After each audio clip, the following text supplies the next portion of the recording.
Bonjour. Alors aujourd'hui on change de format, on va plus être en mode tuto. Aujourd'hui je vais vous parler de moi, on va être beaucoup plus dans le storytelling. Et ça me paraît évident parce que depuis plusieurs jours, plusieurs semaines, plusieurs mois, je vous délivre beaucoup de tutos, beaucoup de modes d'emploi pour vous sentir mieux, pour vous sentir plus aligné, beaucoup plus épanoui.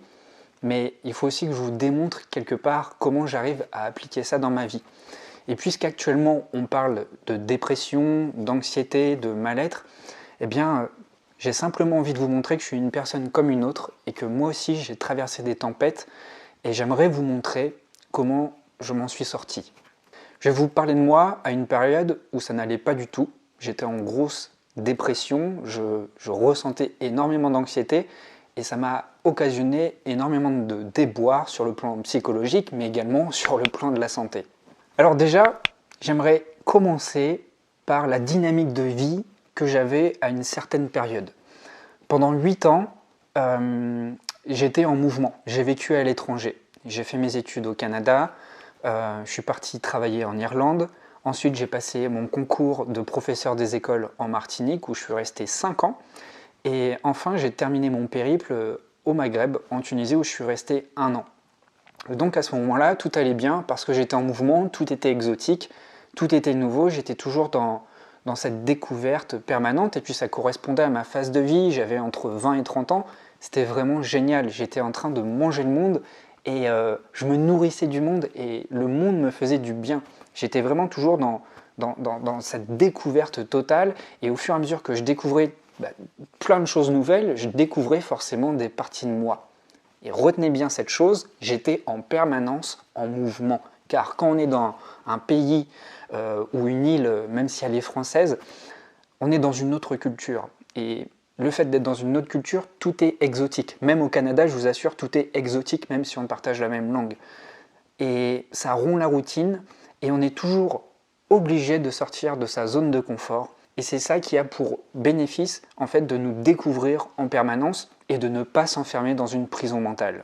Alors maintenant, on va mettre le focus vraiment sur 2013-2014. Voilà, il y a une petite dizaine d'années.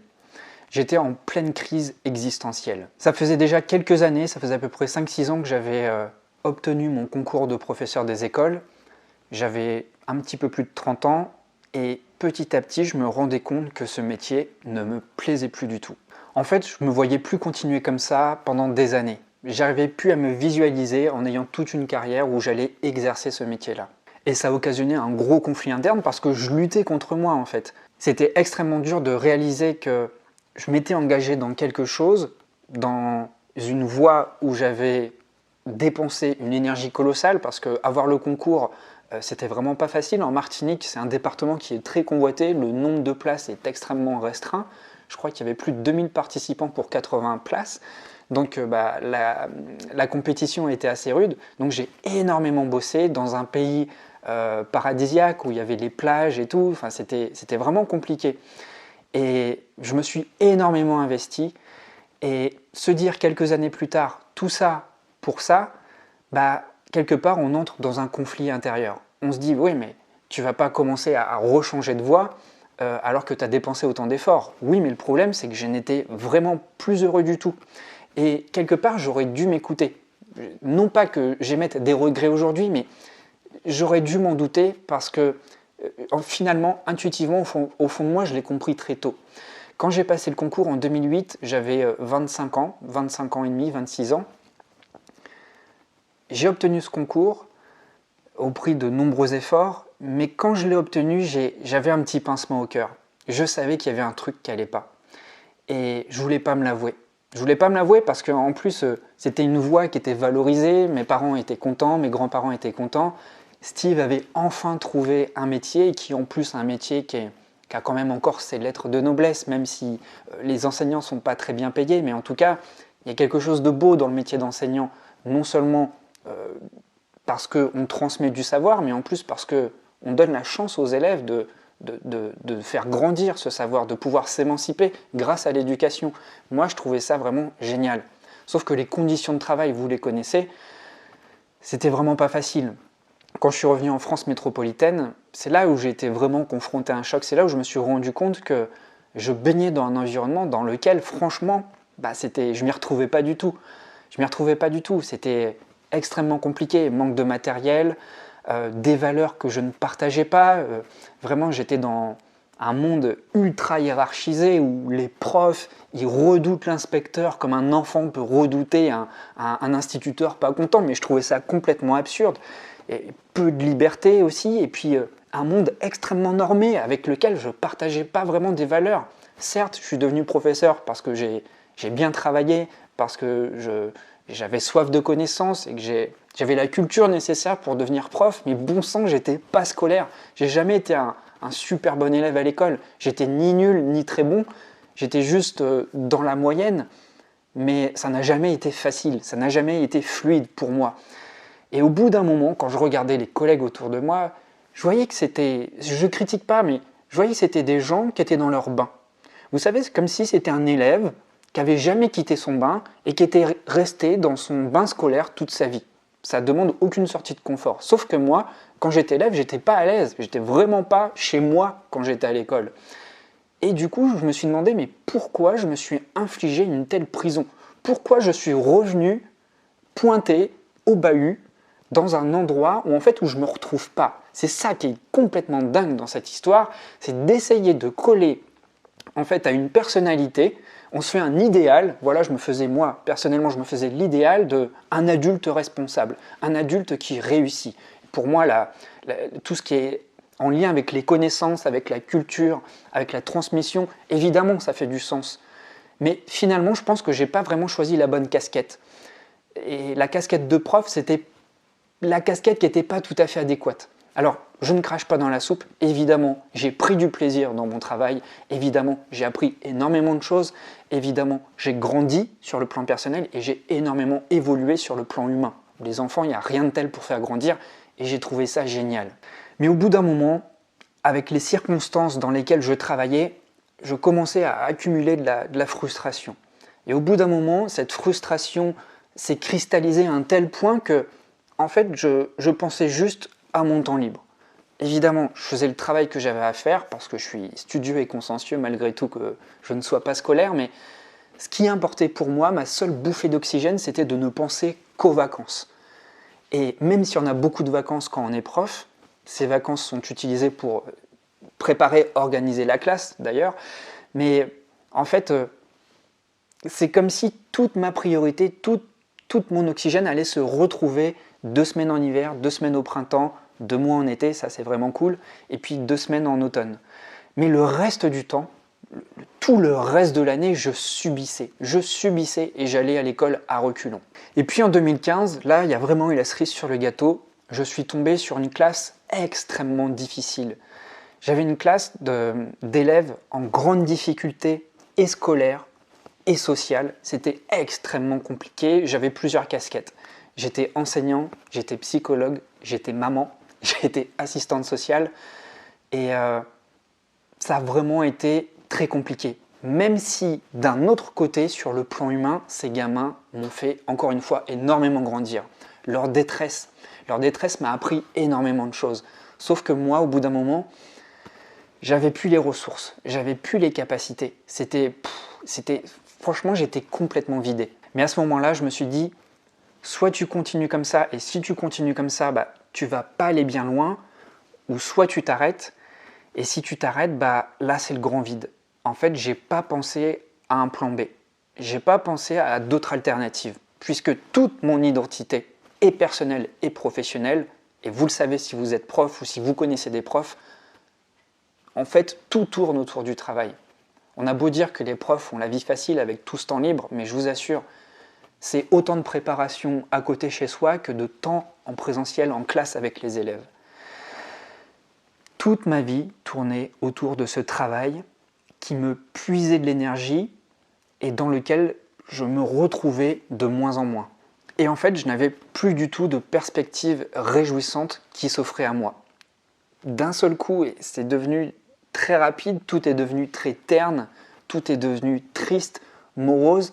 Je ne savais plus où j'allais et ce que je vivais me faisait vraiment souffrir de l'intérieur au quotidien. C'était vraiment très compliqué. À l'époque, en plus, j'étais célibataire, je venais d'être muté à Lille, je ne connaissais pas la ville.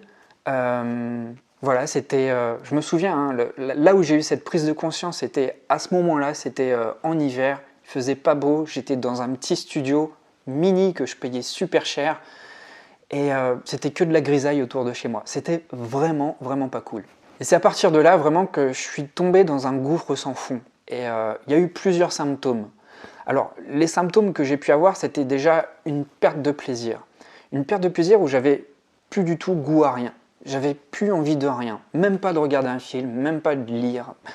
J'avais plus envie de sortir. Même sortir avec les collègues, ça me faisait plus envie. Même si c'était pour râler sur le métier, même si c'était pour se serrer les coudes, en fait, j'étais tellement détaché de la réalité, tellement détaché de tout que ça prenait pas en fait lorsque je sortais. J'avais plus non plus aucune perspective réjouissante sur mon avenir parce que, à part être prof, avec un diplôme de prof, qu'est-ce qu'on fait? On ne fait pas grand-chose en fait. Il y a très peu de possibilités qui s'offrent à nous. Enfin ça, c'est si on veut voir les choses comme ça, parce que dans les faits, dans la réalité, on peut se réinventer comme on veut. Mais à l'époque, c'était l'histoire que je me racontais. Et puis, je mangeais de plus en plus mal, donc vous voyez le cercle vicieux en fait. Plus j'allais mal, plus je mangeais mal, et plus je mangeais mal, plus je sentais que mon énergie était basse, et plus ça annihilait mon pouvoir créateur, ce pouvoir de pouvoir me recréer, me recycler et envisager de nouvelles perspectives. Alors là, je vous assure, à ce moment-là de ma vie, mon niveau de confiance était au plus bas. Pourtant, dans les faits, ça allait quand même. J'étais plutôt jeune, j'avais juste la trentaine, j'avais un CDI, un métier régulier, donc j'avais pas à avoir peur au niveau de mes besoins primaires, au niveau d'avoir un toit, au niveau de se nourrir, etc. Donc la base était là pour être bien. La base était là, mais en fait, ça n'allait pas. Et ce rythme de vie et ce mal-être mental, évidemment, ça a eu d'énormes répercussions sur le plan physique, donc sur ma santé. J'avais déjà un terrain très fragile au niveau digestif, donc là, je vous assure que ma maladie chronique, elle a explosé. J'ai une RCH, pour ceux qui connaissent, c'est très proche de la maladie de Crohn. Ça a été une catastrophe. J'ai perdu énormément de poids, donc d'un côté, je mangeais énormément, je grossissais parce que je mangeais gras, je mangeais sucré, etc. Et puis, juste après, je tombais en phase de crise. Donc, en crise, je pouvais perdre jusqu'à 20 kilos. Et une fois que j'étais sorti de crise, je recommençais à manger. Et le fait de manger des aliments qui n'étaient pas sains, ça acidifiait tout mon tube digestif. Et paf, je retombais en crise. Et en fait, mon moral, ma santé mentale suivait toujours ces cycles. Et j'étais littéralement épuisé sur le plan physique, mais aussi vraiment sur le plan psychologique. J'étais complètement rincé. Mais malgré tout ça, j'étais dans le déni. Je savais qu'il y avait quelque chose qui collait pas, je savais qu'il y avait quelque chose qui allait pas, mais en fait, j'avais pas encore la force, ou en tout cas le courage de me dire, ok, c'est pas grave, certes c'est contraignant, mais la vie est longue, t'as que 30 ans, tu peux quand même faire autre chose que prof, t'as quand même des ressources, t'as voyagé, t'as une licence en psychologie, t'es curieux, tu connais plein de monde, tu es quand même autonome, tu es indépendant, t'es pas bête. Mais non, à cette époque-là, en fait, au fur et à mesure que tu t'enfermes dans ta dépression, en fait, eh bien, ton niveau de confiance il baisse. Évidemment, dans son corollaire, le niveau d'estime de soi il baisse parce qu'on n'est plus du tout fier de soi, de ses réalisations. On est complètement désaligné. Et plus ça allait, plus je me laissais aller, et plus je me déconnectais de mon propre rythme à moi. Mon propre rythme qui voudrait que j'ai un mouvement, que je me mette en route, que je me mette en marche. Pourquoi se mettre en marche? Eh bien pour trouver son équilibre, pour se positionner dans la vie. Et en fait, quand tu es à l'arrêt, qu'est-ce qui se passe? Quand tu es à l'arrêt, c'est comme un vélo, il tombe, il se vide de son énergie. Moi, c'était exactement ça, je me vidais de mon énergie et je restais à l'arrêt, je restais sur le côté de la route. Et puis pendant de longs mois, je regardais la vie passer comme quelqu'un qui regarde les bagnoles passer assis sur le trottoir. C'est vraiment hyper frustrant en fait, parce que tu sais que tu es malheureux à rester comme ça, tu vois les autres qui sont bien, en tout cas qui ont l'air mieux que toi et qui sont en mouvement, mais le niveau de confiance et le niveau d'estime de soi est tellement bas qu'il est impossible de se mettre en route. Vous connaissez peut-être ça, c'est peut-être un truc que vous avez déjà vécu ou que vous êtes en train de vivre. Franchement, je sais que c'est pas facile. C'est pas facile parce que se remettre en question, c'est se confronter à ses propres résistances. D'accord? Et très souvent, on veut plus souvent avoir raison avec son mental que de faire des actions qui vont dans le sens de notre bien-être. On préfère rester accroché à une idée comme une moule à son rocher, plutôt que de se dire « Ok, je me remets en question, je vais être malléable, je vais être souple, je vais peut-être vivre des sorties de zone de confort, mais c'est pour mon bien. » D'accord? C'est un peu comme un crabe qui change de peau, un crabe qui est en pleine mue. Il est obligé de se séparer de couches. Il est obligé de se séparer d'une partie de lui. C'est ça qui me manquait. J'arrivais pas à lâcher quelque chose. J'arrivais pas à lâcher bien des choses qui ne me nourrissaient plus. Et j'étais complètement désaligné et je tenais vraiment à rester dans ce désalignement. C'est ça qui est terrible dans l'histoire. Donc, quel est le processus en question? Ici, il est vraiment question de rompre avec soi-même, de rompre avec une partie de soi qu'on ne veut plus. Et ce qui fait qu'on reste enfermé dans la dépression, c'est qu'on reste prisonnier de cette identité qui nous colle à la peau, mais dont on veut se débarrasser.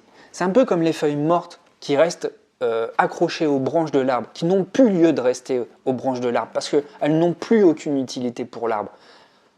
Elles ne veulent pas tomber. Et pourtant, on doit s'en débarrasser. Il est important de se débarrasser de ce qui n'est plus écologique pour nous, de ce qui nous recharge plus en énergie, de ce qui nous procure plus de plaisir, de ce qui ne nous développe plus sur le plan personnel. Et pour cela, eh bien, ça demande évidemment un changement d'identité.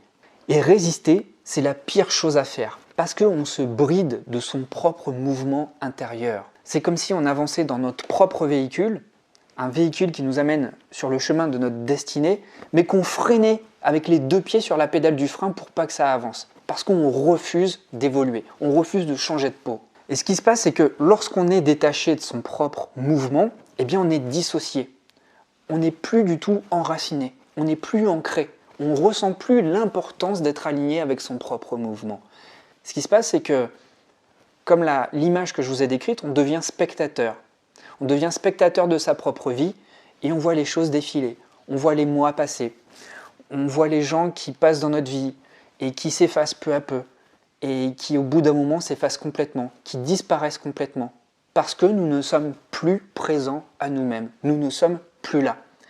Et on peut se dire à ce moment-là, ok, c'est comme ça, je suis malchanceux, il m'arrive que des merdes dans la vie. Ok, mais il faut voir quelle est notre vision du monde. Sur quoi sont calquées nos croyances? Parce qu'on voit avec nos propres lunettes. Nos croyances, ce sont nos propres lunettes. Si on décide que le monde est pourri, si on décide que le monde est nul, si on décide que le monde est fade, terne, morose, eh bien, tout dans le monde extérieur autour de nous va manifester ce qu'il y a en nous. Le monde est notre propre miroir. Ce qui se passe autour de nous, c'est le reflet de ce qui se passe en nous. Et quand bien même, il y a quelques années, je trouvais que le métier d'enseignant me correspondait, au prix de nombreux efforts malgré tout, parce qu'il a fallu que je m'acculture à cette matrice scolaire qui n'est définitivement pas mon terrain de jeu, il a fallu que j'accepte mon évolution. Il a fallu que j'accepte que oui, c'est comme ça. Ce monde-là n'est pas fait pour moi, malgré tous les efforts, malgré tous les espoirs que j'ai mis dans ce métier-là. Et quand bien même j'essayais de me dire « Ok, tu peux faire autre chose », j'avais plus du tout aucune notion des ressources que j'avais, parce que j'étais complètement coupé de moi-même. Et j'avais plus suffisamment de confiance pour me dire et avoir suffisamment de lucidité et réaliser que oui, tu as des ressources quand même, tu as fait pas mal de choses, tu es quand même capable de te réinventer. C'était très compliqué. Et puis au bout d'un moment, il a vraiment fallu que je touche le fond, que vraiment ça n'aille vraiment pas bien. Je vous épargne les détails, mais voilà. Il a fallu que je vive ce moment-là. Je pense que ceux qui l'ont vécu, ils savent de quoi je parle, pour que j'arrive à impulser un nouveau mouvement. Quelque chose de nouveau. Quelque chose que j'avais jamais osé faire. En fait, c'est comme s'il y avait quelqu'un qui avait pris les commandes et qui s'était mis à faire à ma place. Ça, je pense que quelque part, c'est l'instinct de survie. C'est comme si on était dans la mer, on coulait, on touchait le fond et au bout d'un moment, la descente est longue et progressive et puis au bout d'un moment, quand tu touches le fond, tu te dis « mais en fait, je ne peux pas rester au fond, je vais crever si je reste là ». Là, ça a été peut-être un instinct de survie, un moment de survie. J'ai commencé à écrire et j'ai fait mieux que ça. J'ai commencé à écrire et à publier régulièrement sur les réseaux sociaux. Et mon objectif, c'était d'écrire un livre sur ce que je traversais. Et à chaque fois que je publiais quelque chose, ce quelque chose, c'était un chapitre de ce livre-là. Et progressivement, je me suis rendu compte que ça commençait à intéresser du monde. pas une foule de personnes, mais voilà, j'avais mon petit profil Facebook et puis une fois par semaine, eh bien, je communiquais par écrit la trame de mon histoire. Et le fait que ça fasse résonance chez d'autres personnes et que mes écrits parlent à d'autres personnes, j'ai commencé à me dire, mais en fait, tu as quand même des capacités. On va pas parler de talent, hein, mais tu as quand même des capacités pour t'exprimer, pour retranscrire tes émotions, pour te faire comprendre. Et là, ça a commencé à me redonner un petit peu plus de confiance en moi. Alors j'ai continué. Alors si vous voulez savoir ce qui est devenu ce livre, en fait, ce livre, je l'ai arrêté en cours de route. Car l'objectif intrinsèque, ce n'était pas d'écrire un livre. L'objectif réel, c'était de me mettre en mouvement. Et c'est ça qui m'a sauvé. C'est ça qui m'a permis de sortir la tête de l'eau. J'ai opéré en moi un mouvement interne qui m'a permis de métaboliser, c'est-à-dire me servir de tout ce dont je voulais me débarrasser en l'exprimant. Et le fait d'exprimer ce dont je voulais me débarrasser, ça m'a permis d'extérioriser. Et le fait d'extérioriser les choses, au bout d'un moment, eh bien, on se rend compte que ces choses ne nous appartiennent plus. Évidemment, elles font toujours partie de notre histoire, mais en tout cas, elles ne viennent plus pomper de l'énergie. Vous savez, c'est un peu comme cette branche de gui dans un arbre, la boule de gui là, qui vient pomper la sève. Eh bien, on laisse tomber ce truc-là. Et on se sert de ce matériau-là pour le recycler. Et c'est le fait de recycler ce matériau-là, ces feuilles qui tombent, qui va nous donner l'énergie nécessaire pour avoir un élan créatif. On se sert des choses qu'on ne veut plus comme carburant pour se mettre en marche, pour se mettre en mouvement et aller vers quelque chose de nouveau. Tout comme les cycles des saisons. L'arbre se sert des feuilles dont il s'est débarrassé comme nutriments pour avoir suffisamment de nourriture au printemps. Je suis en train de vous le répéter dans quasiment toutes mes vidéos en ce moment, mais c'est tellement ça. Les choses sont simples. Il suffit de regarder la nature autour de soi.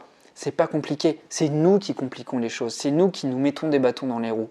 Il faut simplement accepter d'avoir suffisamment de souplesse, suffisamment d'agilité, aussi suffisamment de courage. Et quelque part, c'est plus que le courage. Je crois que c'est avoir cette croyance que les choses peuvent être autrement et avoir cette volonté. Il faut avoir cette volonté surtout de vouloir changer d'identité. Non pas de changer de personne, mais faire évoluer son identité, comme l'exemple que je vous ai partagé, comme le crabe qui change de mue pour gagner en volume et contenir encore plus de choses, mais surtout des choses qui sont beaucoup plus alignées avec soi. Comprenez bien que c'est important d'utiliser toutes ces choses qui sont devenues caduques, de ne plus les mettre au premier plan de votre vie, mais justement de les utiliser comme matériaux pour vous recréer. D'accord ? Il n'y a rien qui se perd en fait. Toutes les expériences qu'on vit, même si elles sont désagréables, elles nous servent toujours à créer quelque chose de meilleur. Donc même si vous vivez des expériences pourries, même si elles vous déplaisent, même si vous trouvez ça dégueulasse, tout comme les feuilles qui sont dégueulasses là par terre et qui font une sorte de bouillasse, eh bien, dites-vous que ça va constituer le terreau dans lequel vous allez pouvoir puiser l'énergie pour vous réinventer. Et à partir du moment où j'ai amorcé ce mouvement-là, j'ai senti en fait que ça y est, que je commençais à me sortir de ce marasme-là. J'ai senti que j'avais franchi un cap et le fait de reprendre confiance en moi, ça m'a donné envie d'aller encore plus loin.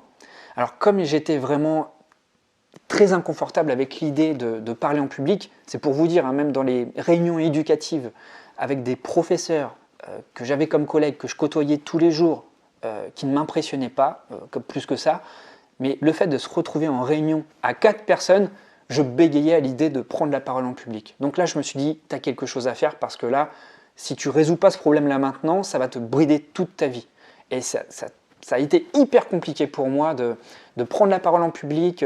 Si j'étais dans une salle et qu'il y avait, je sais pas, plusieurs dizaines de personnes et qu'on me demandait mon avis, je devenais rouge, je perdais mes moyens, je ne savais plus où j'habitais. Donc, j'ai décidé d'apprendre à mieux m'exprimer. Pourquoi mieux m'exprimer ? Bien justement, pour prendre ma place, pour me créer une nouvelle identité et pour m'affirmer. Alors, je me suis inscrit à un cours de prise de parole en public qui s'appelle Toastmaster. Toastmaster, c'est une association de prise de parole en public qui n'est pas très chère, qui est dans toutes les grandes villes de France. C'est un club international qui est certes très corporate.